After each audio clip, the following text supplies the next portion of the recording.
નમસ્તે જ્ઞાન ઝલકમાં હું શુક્લમાથી ફરીથી આપ બધાનું સ્વાગત કરું છું. આજનો વિડીયો આપણે ગુજરાતી ભાષા લખેલો પણ સંસ્કૃત વાળા મિત્રોને પણ મદદરૂપ બનવાનો છે, હિન્દી વાળા મિત્રોને પણ મદદરૂપ બનવાનો છે. હા, પણ માધ્યમ છે ગુજરાતી છે એટલે મીડિયમ હિન્દી અને મીડિયમ સંસ્કૃત વાળા મિત્રોએ પોતાની થોડી વિવિધ બુદ્ધિનો ઉપયોગ પણ અહીંયા કરવો પડશે. હવે આ ટોપિક એવો છે ને કે જે ટોપિક અંતર્ગત ગુજરાતીની અંદર તમને પ્રશ્નો વધારે પૂછાય છે. એટલે ગુજરાતી લેંગ્વેજ વાળા મિત્રો હોય કે પછી ટેટ ટાટ પરીક્ષા આપતા હોય, ગુજરાતીનો અભ્યાસ કરી રહ્યા હોય એવા તમામ મિત્રો માટે આ વિડીયો છે હેલ્પફુલ રહેશે. તો બિલકુલ તમે બધા જ એની બહુ શાંતિપૂર્વક આ તમે જોવો છો ક ખ ગ આપણે નોર્મલ ભાષાની અંદર ગુજરાતીની અંદર વાત કરીએ છીએ, પણ આપણે જે ફોનેટિક સાયન્સ સમજવાનું છે ને એ ફોનેટિક સાયન્સથી આપણે ઘણા બધા અપરિચિત છીએ અને એ બાબતોના સંદર્ભમાં આજનું ધ્વનિ માળખું છે એ આ બધા મિત્રોને ખૂબ ઉપયોગી બનવાનું છે. શા માટે? તો કે એકાદ બે માર્કનો પ્રશ્ન છે આ બધાને અહીંથી પૂછાવાનો છે. અને એની વાત કરીએ તો આપણે પહેલો પ્રશ્ન તો અહીંથી પૂછાઈ જાય કે જે પાછળની તમે ટેટ ટાટના પેપર છે જોઈ લેવા કે જેમાં તમને એકાદ બે વાર છે અહીંયા પૂછાઈ ગયેલું છે કે ભાષાનો નાનામાં નાનો ઘટક કયો છે. તો ભાષાનો નાનામાં નાનો એકમ કે ઘટક છે એ ધ્વનિ છે. ખાસ યાદ રાખજો, મેન્શન કરવા જેવી બાબત છે કે ભાષામાં નાનામાં નાનો એકમ કોઈ ગણાતું હોય તો એ નાનામાં નાનો એકમ ધ્વનિ છે. એથી આગળ વાત કરીએ, આપણે પરંપરાથી આ ધ્વનિઓનું બે રીતે વિભાજન કરીએ છીએ. કયા બે રીતે? કમેન્ટ કરીને ફટાફટ મને કહેવાનું છે કે બે રીતો છે એ કઈ છે? જી હા, બિલકુલ યુ આર રાઈટ. સ્વર અને વ્યંજન, આ બે રીતે આપણે ભાષા છે એને જ્યારે બોલીએ છીએ ધ્વનિઓ છે ધ્વનિઓને વિભાજિત કરીએ છીએ. હકીકત તમે જાણો છો કે આપણે રોજ જે ભાષાનો ઉપયોગ કરીએ છીએ એ ભાષાનું અસ્તિત્વ ક્યારે સંભવ બને? તો કે ભાષાનું અસ્તિત્વ ધ્વનિ વિના ક્યારેય અસ્તિત્વ ધરાવતી જ નથી. બોલાતી ભાષાનું સૌથી મૂળભૂત એકમ એટલે જ ધ્વનિ. અને આ ધ્વનિ વિશે આજે આપણે સવિસ્તાર ચર્ચા કરવાની છે. અને ખાસ કરીને જોઈએ તો આપણે જો વાણીનું કારખાનું છે ને એ વિવિધ અંગો સાથે જોડાયેલું છે. અહીંયા જે અંગો જોડાયેલા છે એના સંદર્ભમાં વાત કરીએ તો અહીંયા તમારે ખાસ કેટલીક બાબતો છે. ફેફસાથી આપણે શરૂઆત થાય, ભલે મોઢાથી શબ્દ બોલતા હોય પણ એનો મૂળ નાદ આવતો હોય. તમે અત્યારે મને વિવિધ શબ્દ બોલતા સાંભળી રહ્યા છો તો એ બધા જ સાંભળવા પાછળનું મુખ્યત્વે કારણ કે રીઝન છે જોડાયેલું છે કે જે તે શબ્દ બોલી રહ્યા છો તો એ બોલવા પાછળ તમારી એક ઉર્જા છે, ઉષ્મા છે, ફેફસાની અંદર ભરાય અને એના આધારે વિવિધ અંગોના ઉપયોગ કરીને આપણે અલગ અલગ બાબતોથી શબ્દનું ઉચ્ચારણ છે એને કરીએ છીએ. આજે મૂળ ઉચ્ચારણની અંદર આપણે કેટલા અંગોનો કુલ ઉપયોગ કરીએ છીએ? તો ફેફસા, પછી શ્વાસનળી, સ્વરપેટી, હોઠ, દાંત, જીભ, તાળું અને પડજીભ. આટલી બાબતો છે એ આટલી બાબતોનો તમે ઉચ્ચારણની દ્રષ્ટિએ ખૂબ મહત્વપૂર્ણ રીતે ઉપયોગ કરી રહ્યા છો. એટલે આપણે ખ્યાલ એ આવવો જોઈએ કે ઉચ્ચારણના અંગો વિશેની વાત કરીએ તો ઉચ્ચારણ અંગો કુલ આપણે 8 અંગો છે. એ 8 અંગોની અંદર સૌથી વધારે કેન્દ્ર ભૂમિકા હોય તો એ નાદતંત્રીની છે. બરોબર છે. ફેફસા અને નાદતંત્રી છે, સ્વરપેટીમાંથી આપણે અલગ અલગ અવાજો છે એને કાઢીએ છીએ. પણ આ બધા જે અવાજો કાઢો છો એ વખતે આપણી જે ટંગ અથવા જીભ છે જ્યાં સ્પર્શ કરે છે ને એના આધારે આપણા ધ્વનિના 5 અલગ અલગ વિભાગો પડે છે, જેની વિશે આપણે હવે આગળ વાત કરવી છે.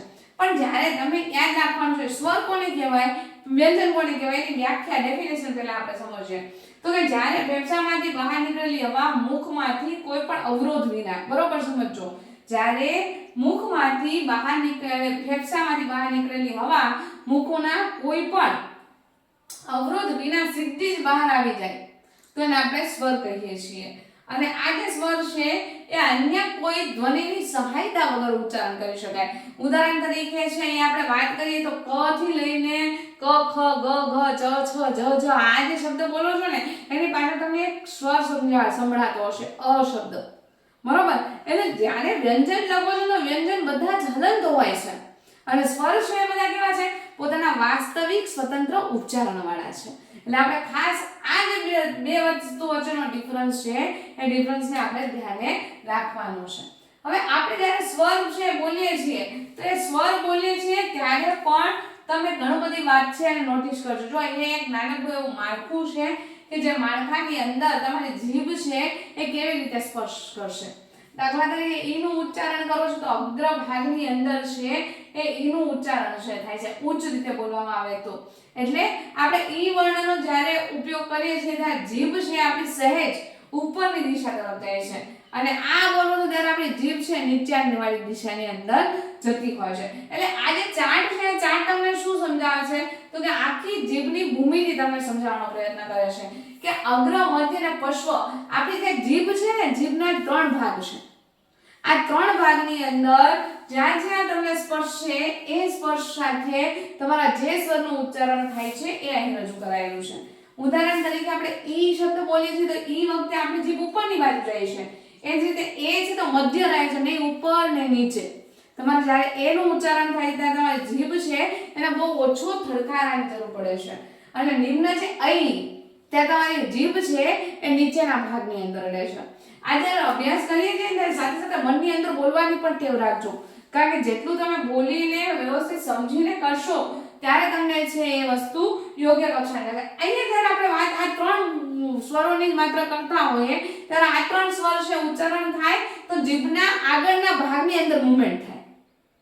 જીભ છે એને આગળના ભાગની અંદર મૂવમેન્ટ થાય. જ્યારે આ તમે જે સ્વરનું ઉચ્ચારણ કરશો તો એ બંને સ્વરની અંદર જીભના મધ્ય ભાગને અસર કરે છે. એટલે અહીંયા મધ્ય ભાગની અંદર અ ને આ બોલો તો ત્યારે તમને ક્યાંય તમારી જીભ છે એની તાળવે અટકાતી જોવા મળશે નહીં. તમારી જીભ નીચેના ભાગની અંદર પાર્શ્વ ભાગની અંદર છે અટકાતી તમને જોવા મળશે. અને જ્યારે તમે પશ્વ એટલે જીભની પાછળનો ભાગ, જીભને 3 ભાગની અંદર વહેંચવી છે આપણે અહીંયા અગ્ર મધ્ય અને પશ્વ. તો પશ્વની અંદર જ્યારે આપણે ઉચ્ચારણ કરીએ છીએ ઉ ઓ ઔ આ ત્યારે તમને ખ્યાલ આવશે તમારું જે નાદતંત્રી છે આ બાજુનો જે વિસ્તાર છે ને વધારે કવર કરે છે.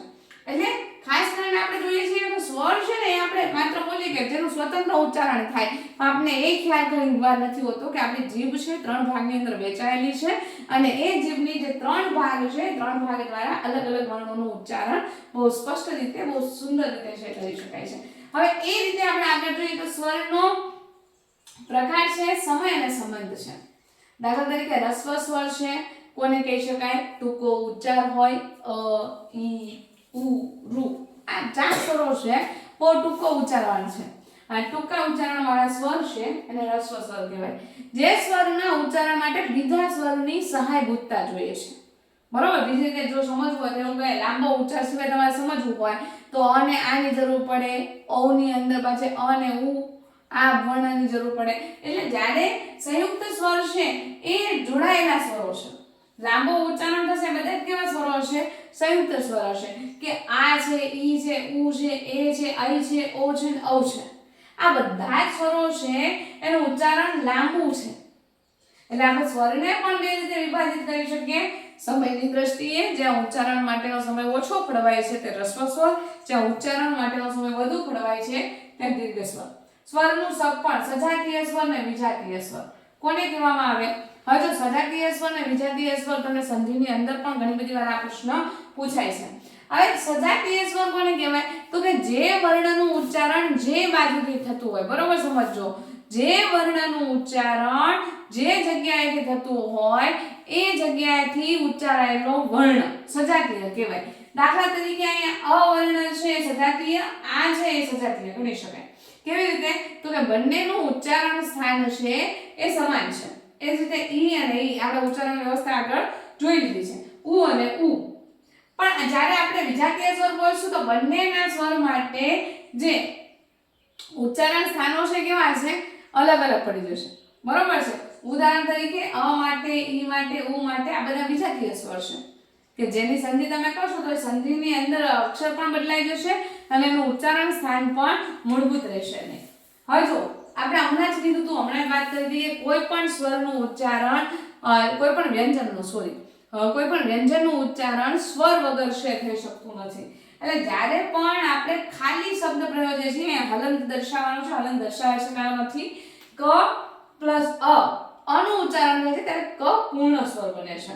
જ્યાં સુધી ઉચ્ચારણ નથી થતું ત્યાં સુધી હલંત કે આપણે જેને દેશી ભાષાની અંદર ખોડો શબ્દ તરીકે આપણે એને ઓળખીએ છીએ. એટલે વ્યાખ્યા કરવી હોય તો કેવી રીતે એની વ્યંજનની વ્યાખ્યા કરી શકાય તો કે જે અક્ષરનો ઉચ્ચાર કરતી વખતે હવા મુખના કોઈ ભાગની અંદર અવરોધ પામે છે અને અવરોધાઈન બહાર આવતી હોય ત્યારે જે સ્વરની મેળવણીથી બોલી શકાશે એને આપણે વ્યંજન તરીકે ઓળખશું.